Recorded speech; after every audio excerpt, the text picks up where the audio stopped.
is, as far as I'm concerned, overload of information. If you want to be so technical, you're one of those persons you want to have everything thorough, as in you are into so much information. Again, this book, Teacher of the Hajj Pilgrimage or Pilgrims, is a thick book on fiqh of Hajj. Really covers from authentic sources, according to that is a Hanafi book. And inshallah ta'ala, you would benefit much. So the books that I have just mentioned to you, you can buy a book, Zakaria Khan Tanalawi's book. The Teacher of Hajj Pilgrims of Sayyid Ahmed. And some good portable reference. In this case, we have used this one here. There are quite a few other ones that this size, reliable. There is not a set, but these last two is something that is more additional.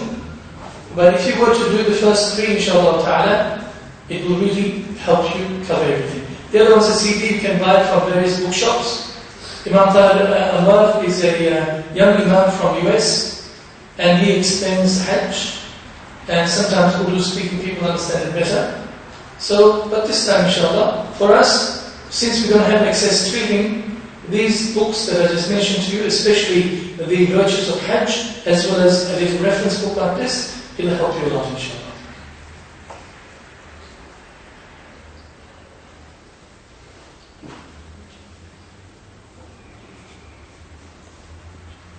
Any questions so far?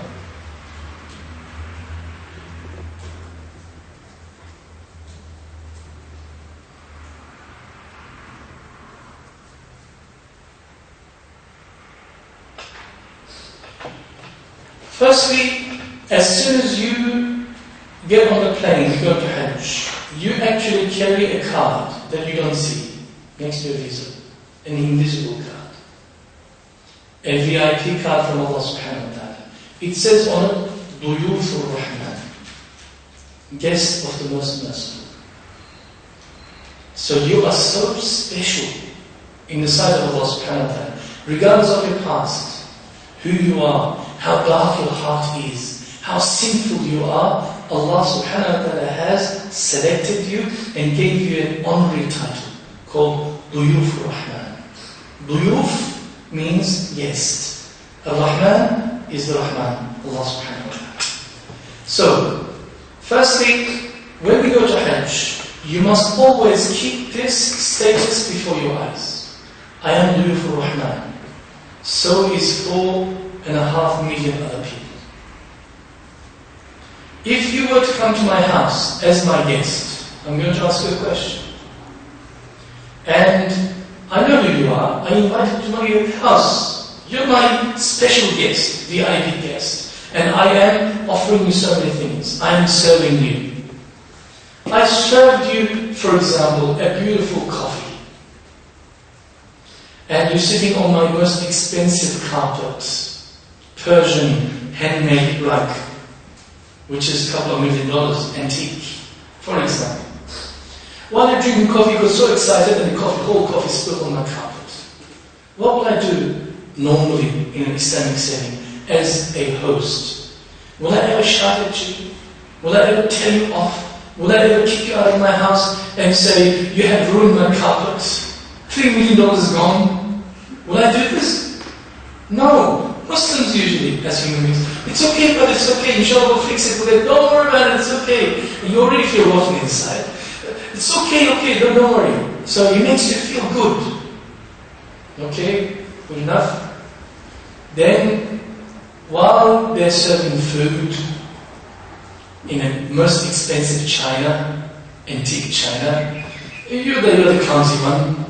You broke a couple of expensive plates. What would the host do? The same one, same person. It's alright, brother, it's okay. Take it easy, alhamdulillah. Enjoy the book. There's a new one. Yeah, take it. Nothing. It breaks all the time in this house. Okay? That's how the host makes you feel good. Got it? Not a problem. You went to the toilet and you flooded the toilet. The whole place is in water. Or you went to a place that you almost lit fire to the house. Still under control.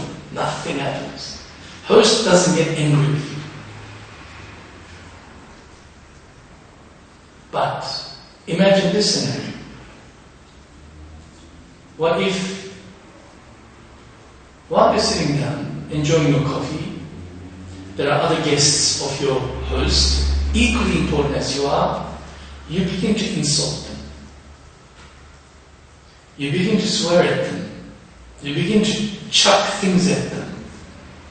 You begin to really annoy them and offend them. With your behavior, with your words, with the way that you carry yourself amongst them, and you're doing things that you shouldn't be doing, then what would the host do to you? If you're the host, you're embarrassing the host in front of the other hosts, other guests, and you are actually offending, insulting the other guests. What would the host do? If you were the host, what would you do? You will gently ask the person to leave. If you are gentle. If not, you'll probably scream your head, call the police and take him out. If you really lost him. Correct? Now, apply this scenario to Allah subhanahu wa ta'ala's home, Hajj, Baytullah. Allah subhanahu wa ta'ala will not look at who you are, what kind of rotten person you are in your heart. Whether you did your duties, your rights properly or not like a wali, like a great alim or not, like a faqih or not. You're just a simple Muslim. You miss out many of the things, that virtuous things, praiseworthy things, mustahab things. Allah subhanahu wa ta'ala will not judge you. He says, wherever you find you, my guest, I will tolerate you, I will forgive you, I will include your name amongst the ones that I complete the rest of the community, whom I completely forgive. I'll include your name amongst them. Don't worry, despite your shortcomings, despite the way you conduct yourself towards me in my house. Not a problem. But the moment that you disturb my guests, other guests, the moment that you insult my other guests, Allah subhanahu wa ta'ala's anger comes upon you. You should, if the world were to split and you went inside million times over, you never existed, it's better for you than to insult on Hajj, on the journey. Your colleagues, the ones you're going to fellow Hajj, in the same bus, in the same house, in the same group, is the first start. Your wife who's coming with you is also Hajj, is also doing for Rahman. She says, she's more, I can tell her anything I want. No, you cannot. She is also doing for Rahman. And the rest of the Hajj, they are all guests of Allah subhanahu wa ta'ala. Our ulama tell us, advise us with something very simple. Before you go to Hajj, before you put your ihram on, before you make your salah to leave the house, you must take an oath, yameen, qasam, to Allah subhanahu wa ta'ala, on few things. First one, Ya Rabbi, O Allah, please do not let me be a burden on anybody. I don't want to be burdened on anybody. Any of your servants, any of your duyuf, any of your guests. Secondly, O Allah, give me immense sabr. If people are burdened on me, so that I never complain. So you don't want to be burdened on anybody, but if some people are burdened on you, if your mother came with you, wife came with you, some people in the group are sick, some elderly and what have you, or some people are just obnoxious by nature, they carry their luggage with them to Hajj, then if you happen to be in the same room as them, they start to snore like everybody else and you cannot stand, you never lose your temper. Ya Rabbi, never and ever let me lose my temper against any of your duyuf. The second. Third, Ya Rabbi, let me be in the khidmah, in the service of your duyuf, in the service of your guests, other hajjis, to the best of my ability. Our Shaykh Muhammad Zaid Qutb, he used to say to the Hajjaj, don't come to Hajj with empty pockets. Come to Hajj with everything. With lots of money. Why? So you can spend on others. Because every money that you spend, every single riyal that you send is multiplied by 100,000 elsewhere. 100,000. Brother is thirsty. Here's a mango juice for you, brother. Habibi. Take one. Oh, the group is hungry. I participate, and you anticipate. You go get something for them. It's a sadaqah for your parents, sadaqah for yourself, sadaqah for something else, somebody else that you wanted in the past. You want to do something right that you've done something wrong in the past. You want to do it right again. You know that if I don't pay this, Allah subhanahu wa ta'ala may not be able to forgive me. Inshallah, this is something for that particular incident that happened before. You anticipate, you go and just lash out.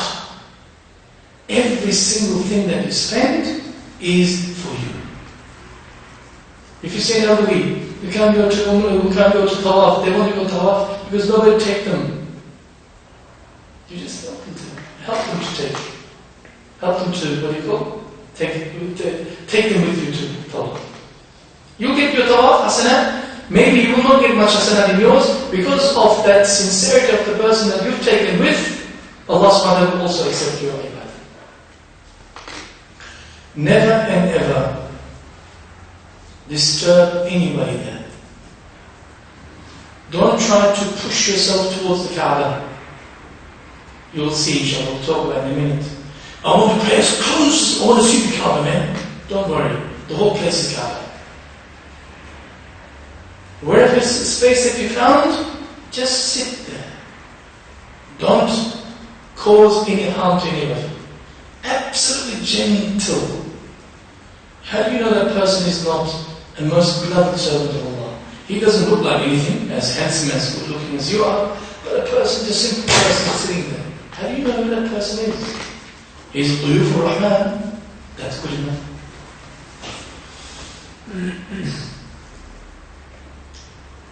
We are guests of Allah subhanahu wa ta'ala. Our host is the host of all, greatest of all hosts, and he is very famous with his hospitality.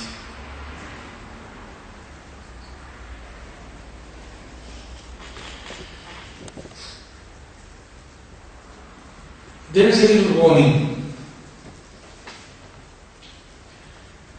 Allah subhanahu wa ta'ala under no circumstances ever accepts anybody's any form of ibadah without sincerity, without ikhlas.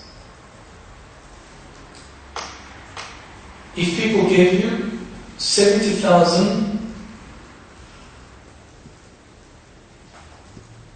semi-trailers full of goods that is stolen to you as a gift in one side, and somebody just gives you a flower, they grew their own in their garden, they give you, that flower is much better than the 70,000 semi-trailers full of stolen beautiful roses. One is haram, the other one is halal. As a human being, we see this.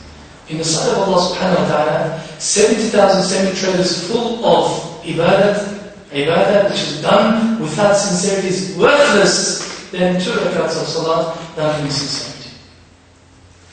On the Day of Judgment, people will say, man, I went to Hajj 7 times, where's my Hajj? Allah will say to you, you didn't do it for me.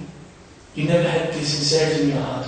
You wanted to impress this, you want people to say to you Haji, you want people to call you Haji, you want to do business, you were bored out of your wits, something else to do, so you want Hajj. You get nothing from us.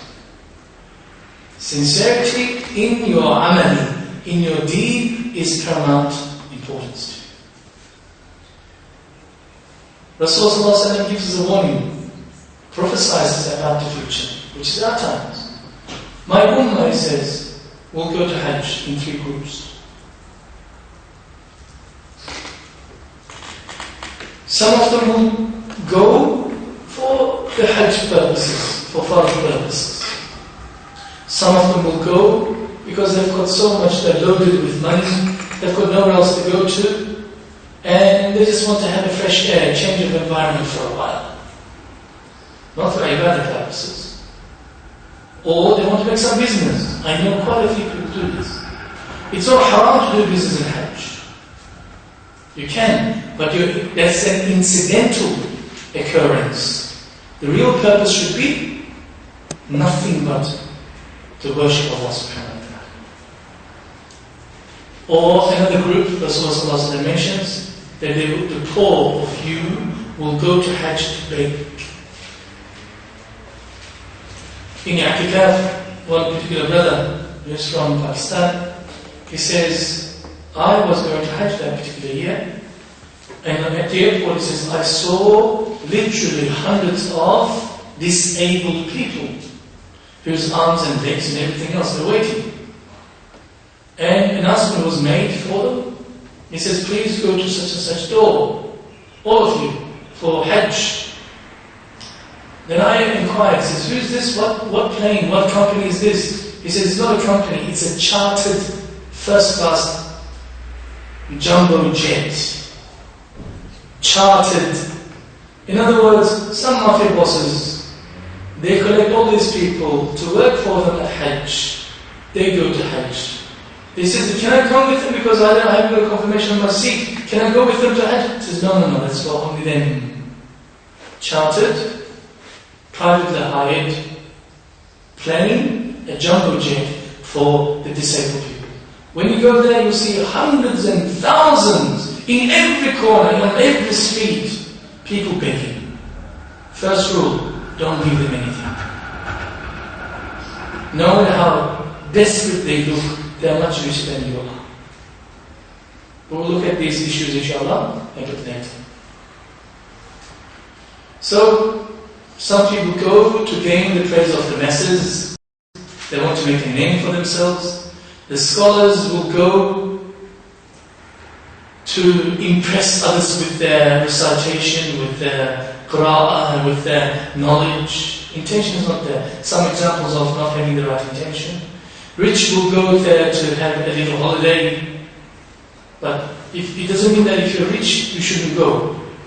Every year may Allah give you that opportunity. But your intention, initial intention to go is the most important. So some people brag about going to Hajj. He says, on my 3rd Hajj, and on my 5th Hajj, on my 7th Hajj, on my 10th Hajj, why are you telling me these things? If you did something for the sake of Allah subhanahu wa ta'ala, why are you telling me these numbers? You want me to praise you? You've lost the plot. You shouldn't. Firstly, as we said, you must prepare yourself to go to Hajj. Repent to Allah subhanahu wa ta'ala. Make tawbah. Make tawbah to Allah subhanahu wa ta'ala. With tawbatan nasuha. With a genuine manner, inshallah. Firmly believing not to transgress, not to sin, not to go beyond the boundaries of Allah subhanahu wa ta'ala's limits ever again afterwards. If, in other words, if you make tawbah temporarily and with the intention of after coming back from Hajj, I'm going to continue my gambling habit, that's tawbah is not a tawbah. That's a conditional tawbah which has no meaning inside Allah. For a tawbah to take root in a person's life, it must have certain conditions.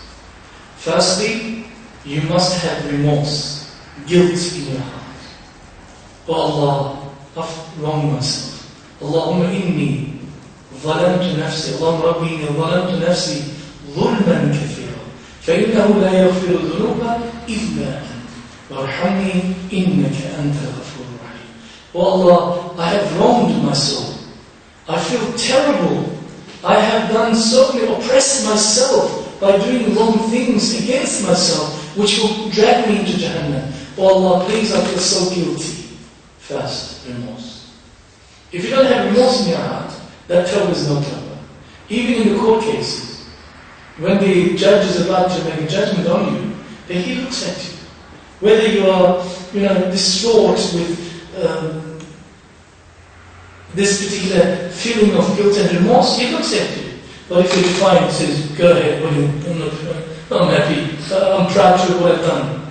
He'll give you double the what he calls sentence. But if he sees the remorse in you, that really you're really distraught, he reduces your sentence. It becomes more lenient on you. So you need to first have remorse in your heart against the sins that you committed against Allah subhanahu wa ta'ala. Secondly, you must resolve in your heart a firm intention never to go back to those sins again. If Allah subhanahu wa ta'ala accepted you and not accepted, doesn't matter, you still have to have that intention never to go back and redo that particular sin. And thirdly, actually not to go back. Actually not to go back. But if you were to fall back in time of witness, something that has happened, it reoccurs, you relapse back into that sin again, immediately you must make this tawbah again. Tawbah is a continuous one. It is not one-time fun. It's a continuous one. So before you go to Hajj, you pray 2 rakats of salat. Tahajjud or otherwise. Salat al-Tawbah. And no one's looking. You don't have to call the children to watch you crying or something. You just sit and ask Allah subhanahu wa ta'ala. Pour your heart to Allah subhanahu wa ta'ala. Allah, please accept me. Allah, please, I am sorry. Please forgive me. Astaghfirullah. Allahumma anta rabbi. La ilaha illa anta khalaqtani. Allah, you're my Lord. You're the one who created me. Allahumma anta rabbi. La ilaha illa anta khalaqtani. Wa ana abduka. I am a servant. وَأَنَا عَلَىٰ عَهْدِكَ I am on the promise that I made to you, the covenant that I have drawn with you and signed. مَسْتَطَعْتَ to the best of my ability. And I confess to you, Ya Rabbil Alameen, all my sins. And I also confess to you, Ya Rabbil Alameen, all the bounties, gifts, ni'mah that you have bestowed upon me. I acknowledge without any doubt, Ya Rabbil Alameen, you are the most forgiving. There is none worthy of worship except you. With sincerity you ask from Allah subhanahu wa ta'ala. You must make tawbah. But tawbah alone does not get you off the hook if those sins, crimes that you commit are of major type. Which we call in Islam, kaba'ir. Major type. What does that mean? If you've stolen some goods from people, fraudulently, you have cheated their rights, you have hurt their feelings, you did not fulfill your obligations towards them, you broke their heart, you have disrespected them, your elderly, your auntie, your uncle, your father, whoever they are. It's a major sin in Islam.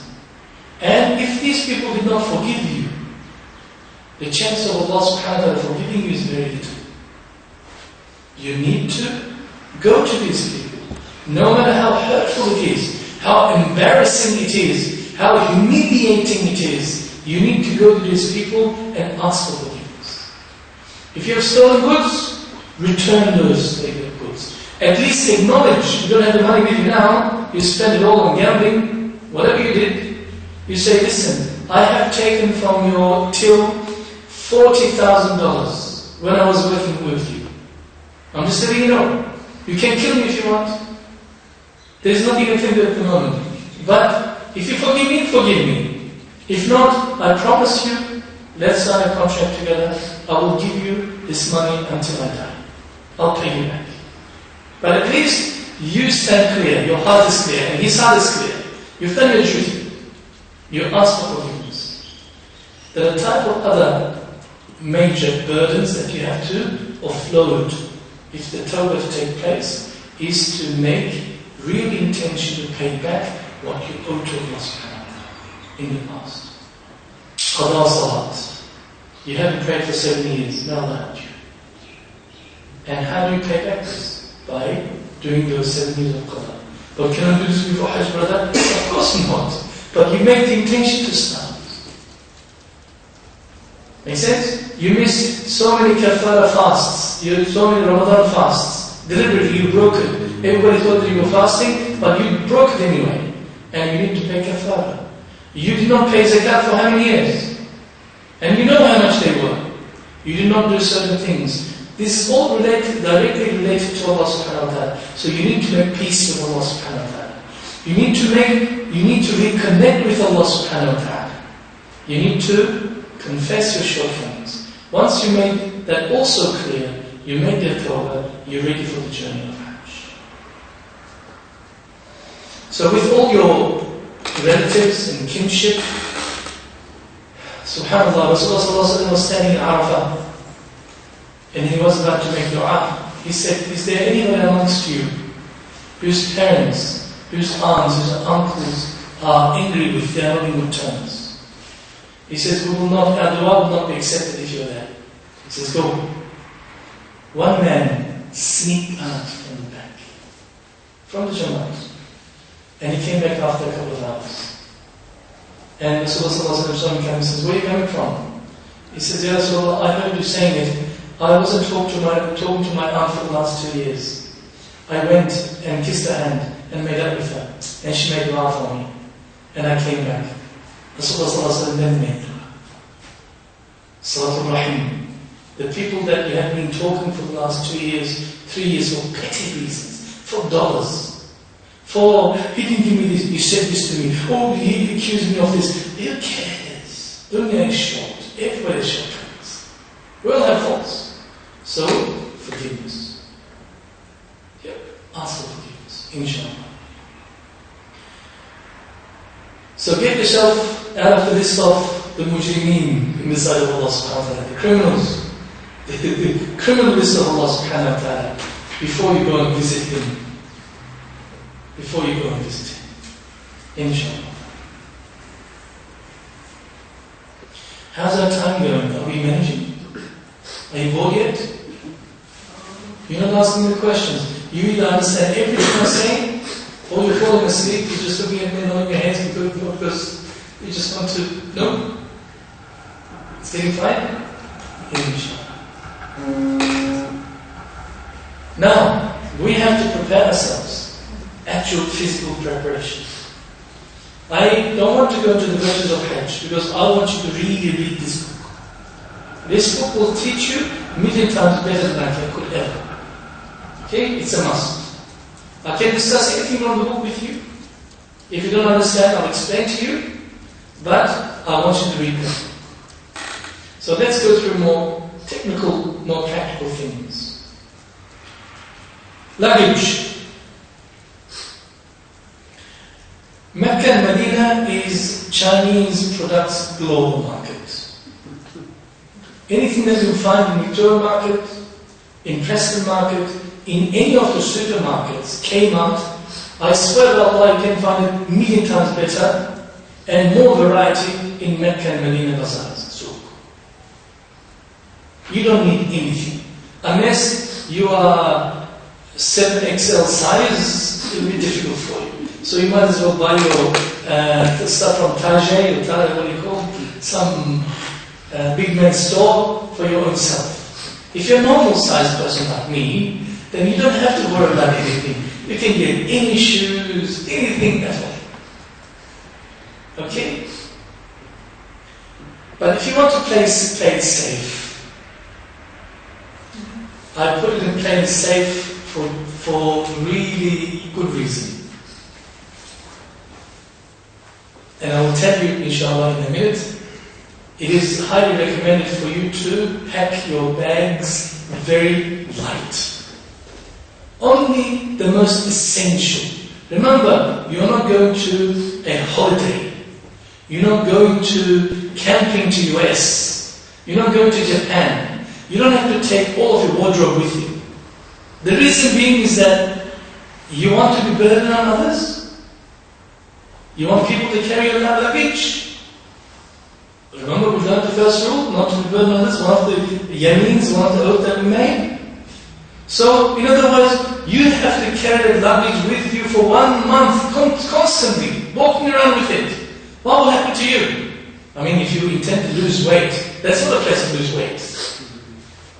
Okay? Carry the bags with you here, pack them up, 2 hours, walk around, and let's see what happens. Even the smallest of bags sometimes can be a great burden on your back. It's so difficult to walk with amongst 4 million people. From here to the corner line, it takes 45 minutes to walk.